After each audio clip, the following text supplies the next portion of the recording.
Elaine Brown on the question of whether the Black Panther Party was a chauvinist organization and if black women relegated to the kitchens. And I like this.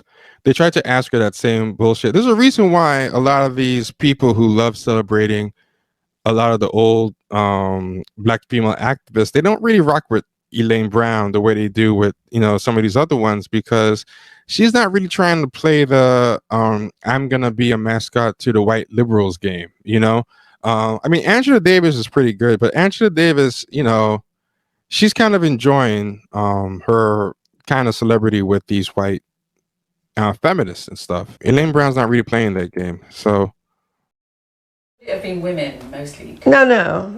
Why would you say that? Why would you say that? That's what women say. They always think the Black Panther Party was some kind of chauvinist entity. They fail to remember that NAACP, SNCC, and there was no progressive organization, there was no black organization that had any women in leadership except the Black Panther Party. Yeah. No, now, why is it that people would think women would cook? Yeah, I just wanted to. As a matter of fact, the chief cook was a guy named Russell, whatever his last name was, I can't think of. Oh, great, yeah. And the chief cook at our lamppost was a guy named Mojo. I mean, so why would we think that? It's insulting to me because people think the black people, we had some kind of animalistic thug boys and that all the women were bitches in the kitchen. No, it was not like that. And but it calls that stereotype. Yeah. So I'm checking it now so that you have a consciousness that I hear that. I hear people criticize the Black Panther Party all the time. Oh, it wasn't a part. It was, it was chauvinist. Oh, excuse me. Is the world not? A country that's not a patriarchy? Tell me which one it is. Yeah. Do you know one? Yeah, I just wanted you to clarify that for us. I know, but that question wouldn't have come up if you hadn't thought that only women would be cooking. I didn't think that, but other people have said that. So I just you're the only source of. Who has said what? Well, it's just like the general conversations sometimes that you. Who are these people that say these things? Just in my research and talking to people, it's not that anybody thinks that necessarily, but those are the questions I've been asked. But this is a question of women. This is a question that women ask, and mostly so-called feminists of the Gloria Steinem ilk, or whatever they now want to call themselves, the third wave, second wave, whatever wave they are. Yeah. And this is a very bourgeois feminist notion because they always think that we have to get out of the kitchen. Yeah. And you know what black women said? My mother said when they had to get out of the kitchen and into the street?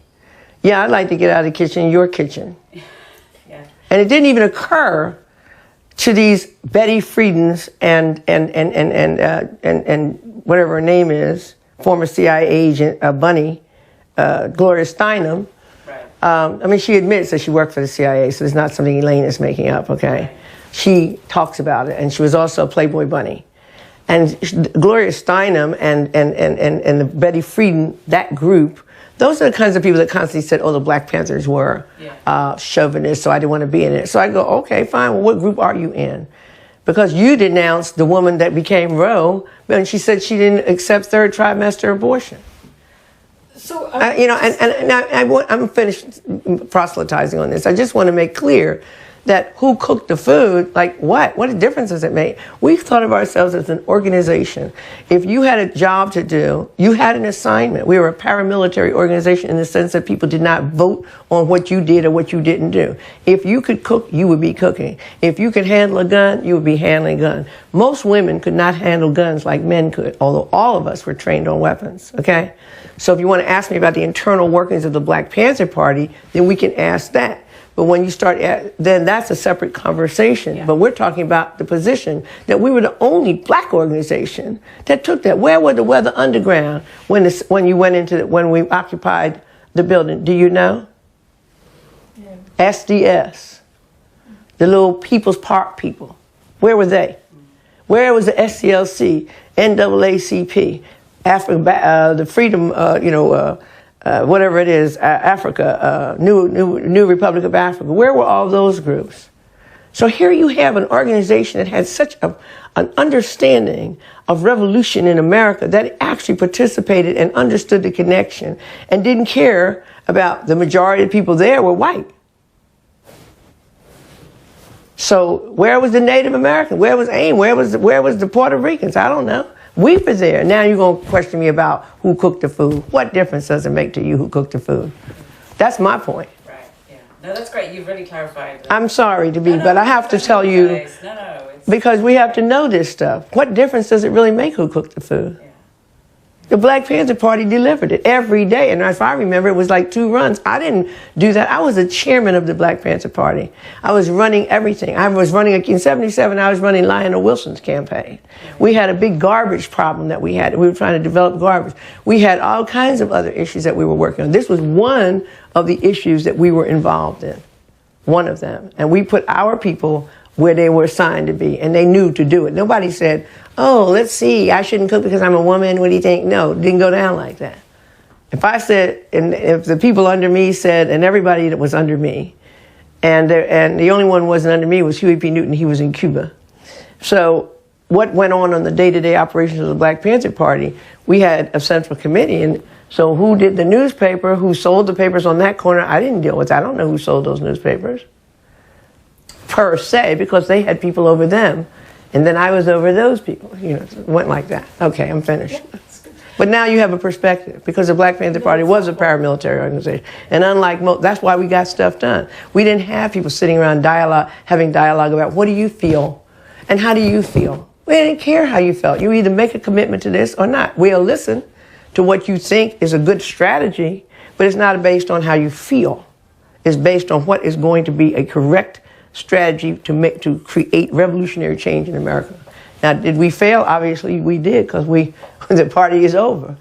But our tenets and our strategies, I think, are valid. I mean, the FBI came down on us.